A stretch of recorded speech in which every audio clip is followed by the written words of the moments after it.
malinis yan, hindi mo matatawag na dirt bike yan. Maintenance boy. So yun guys, ready lang natin to. Change oil tayo ngayon. Dito tayo entry end cap ng ating makina. So pag tinanggal natin yan, magtutuloy yung langis niyan. Yung mga problema na ngayon, may problema na ako dito sa cambio, oil seal. Maglilinisin natin yan mamaya. Unahin ko lang yung change oil para makaligo na ito mamaya.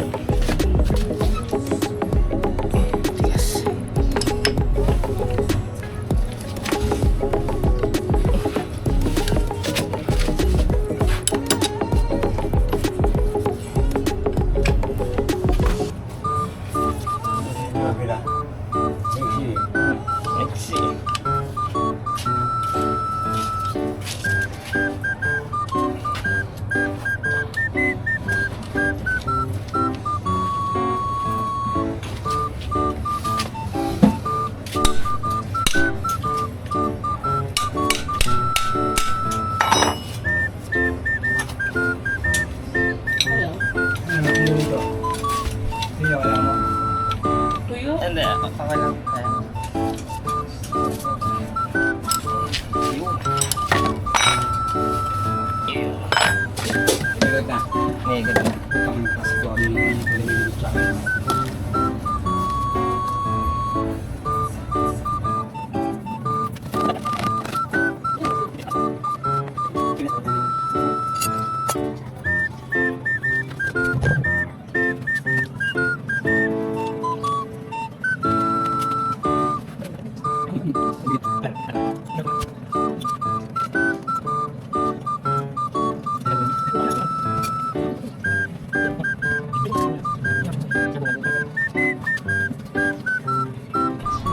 Balik ko na ito para makapaglagay na tayo.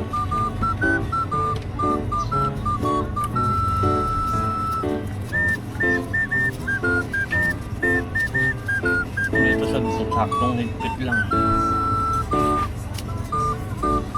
Hindi matigas na matigas.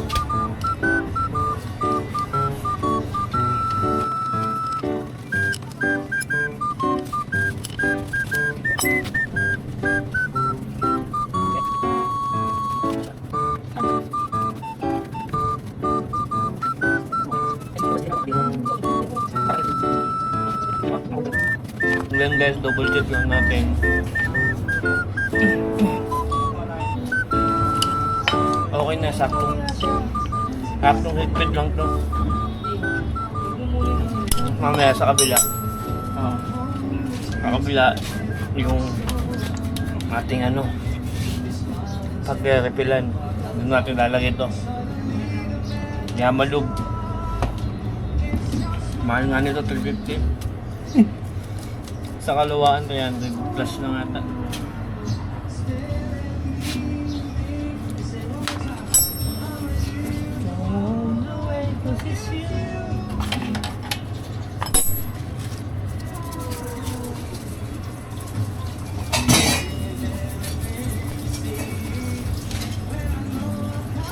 Tagal-tagal din tayo hindi nakapag-maintenance ng motor. Yung change oil, madalas naman yan. Buwan-buwan ako nag-change oil dahil malayo ang aking biyahe lagi araw-araw. Kaya obligado ako mag-change oil at least once a month or every 2 months.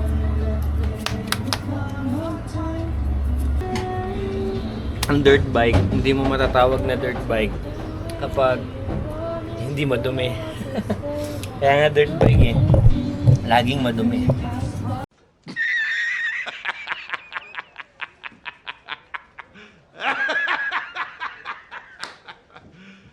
You serious? So yun guys, dito tayo maglalagay ng bagong langis natin. 1 liter to. Kaya 1 liter din to. Ito kasi talaga ginagamit ko dito sa ating XTC. So Yamalug. Baka naman Yamalug. Oh my God!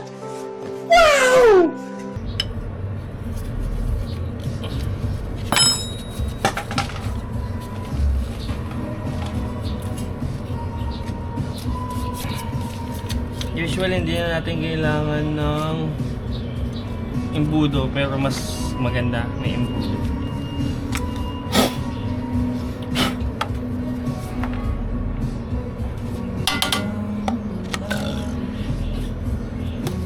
Kita ba? Shoutout sa cameraman ko, ni Mrs. Camera girl pala. Camera woman. Daming ano. Dami sabi. Nakasil na no. So double, yun lagi nyo tatandaan. Double check nyo kung nakasara na ba sa kabila para pag salin nyo ng langis, hindi siya tutulo doon sa kabila, kasi kung sakaling bukas yun, sayang yung langis mo. Para ka lang nag-wash out ng langis. So yun guys, ganun lang naman ka-basic mag-change oil. Huwag natin kakalimutan ng change oil lagi sa mga motor natin para mas tumagal pa yung motor natin, no? Basta may naka-ready kang langis, drain nyo lang and then palit langis, ayos na yan. Goods na yan guys. Ganun lang kasimple, no? Pwede nyo naman siyang i-stack lang ng ganyan para tuloy-tuloy pa din yung ano. Habang may ginagawa kang iba. So focus muna tayo sa iba.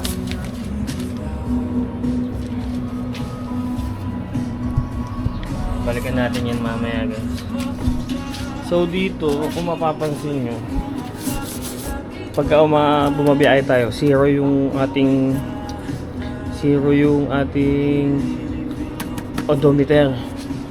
Dahil yan dito guys, ito kasi nawala yung magnet niya. Ano ba yan? Ito kasi pag umiikot to, ito yung nag-ano ng magnet niya, na malalaman ko natin yung takbo ng ano mo, matakbo ka na madami ng 20, 40. Ayan guys, so yung gold na yun, may nakalagay na magnet doon na wala or tumama doon no, nalubak ako.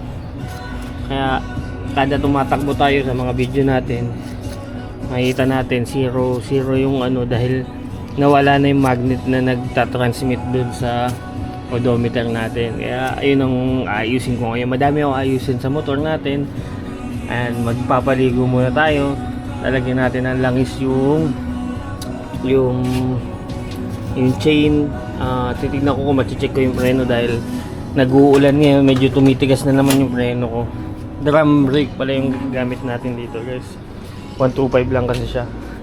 Yung 150 nito, alam ko ano na disc brake. Mas maganda yung disc brake eh. Pero okay din naman, ang ganda din ng preno nito. Kailangan mo lang i-maintain.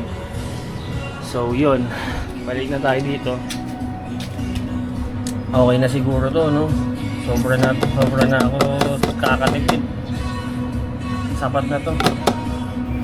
Kung hindi ka pa nakasubscribe, nakafollow sa ating page, huwag nakalimutan i-click yung follow, subscribe button, tsaka yung link natin sa baba sa comment section, no? Pag may gusto ko namang i-comment, comment ka lang, huwag ka mahihiya. Yun guys, lagi natin iiwasang malagyan ng kahit anong dumito, kahit alikabok pa yan, dahil makaka-apekto yun sa ating makina. Lagi natin naalagaan ng motor natin, lalo pang kung pan-daily natin to. Hinihigpitan ko to dahil makakalikutin ng mga bata. Mamaya higpitan natin ang katana yan. So yan guys, ayun yung kinabit natin na bago. Ito yung luma. I-wiring natin to dun sa taas. Dito. So yun. Ito yun guys. Yung magnet.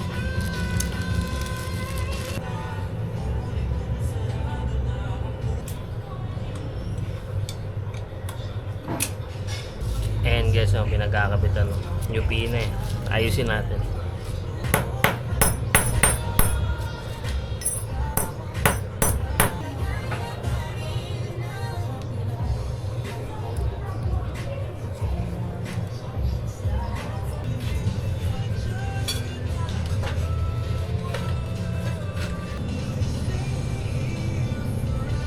So ayan na guys, may magnet na uli tayo. Hopefully gumana na yung bago nating wiring ng odometer, no?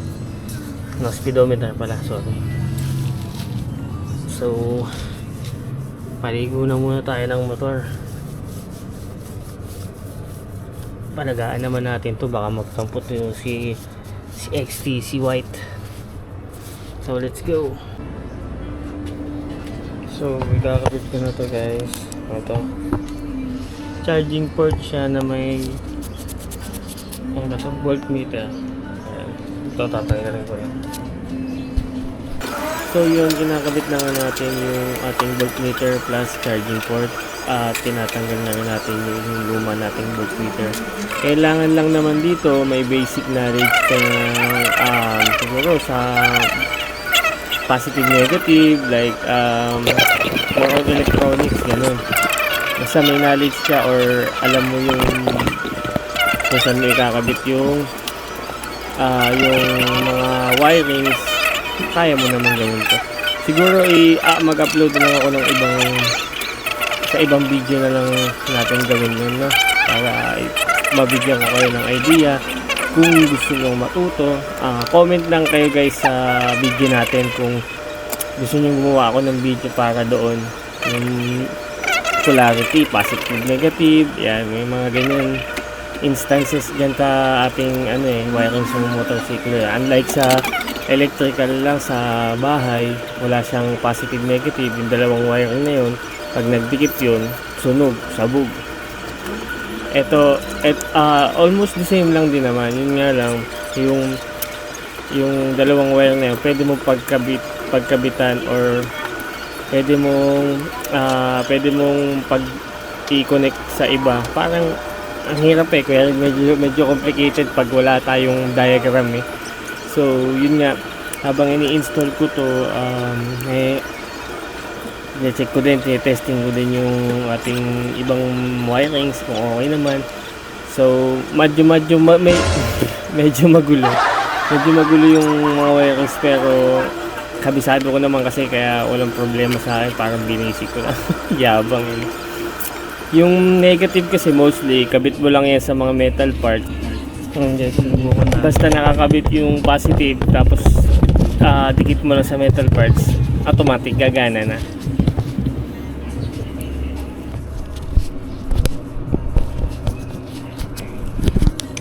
Kaya kung makikita nyo, wala pa siyang ilaw kasi hindi ko pa siya tinatap dito sa negative na so yan, nakatap na, nakakapit na yung positive.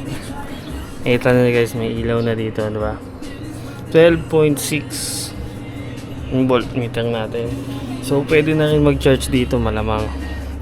As ang kagandahan yan, pwede mo siya i-switch off dyan guys, sa likod. So pag switch off mo, syempre matik makamatay yung power niya. So at least, di ba?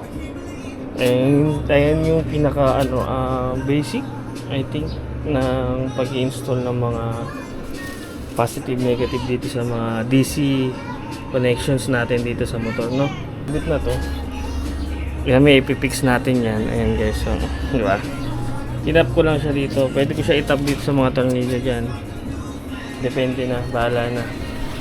So yun lang guys, hopefully may natutunan naman kayo sa akin. So don't forget to share, like and subscribe sa ating YouTube channel, no?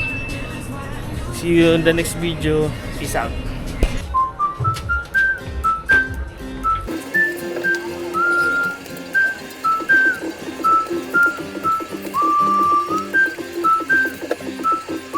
Lagi natin tatandaan guys, no, na alagaan natin yung motor natin para inaalagaan din tayo ng motor natin, lalo kung ito ay pang daily or pang araw-araw mo na papunta sa trabaho, ginagamit mo to.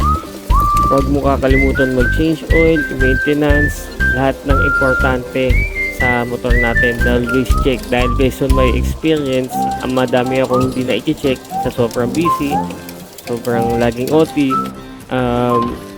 nakakalimutan ko i-check yung mga motor, at mahirap kasing abutin ng sira, lalo kung nasa malayo ka at wala pang shop na malapit sa iyo, malapit sa napagsiraan mo. Kaya yun lang, small tips lang para sa akin. Don't forget to comment, share, like, follow yung video natin, and subscribe na kayo sa YouTube channel natin. Click the bell. Okay, thank you guys. Peace out.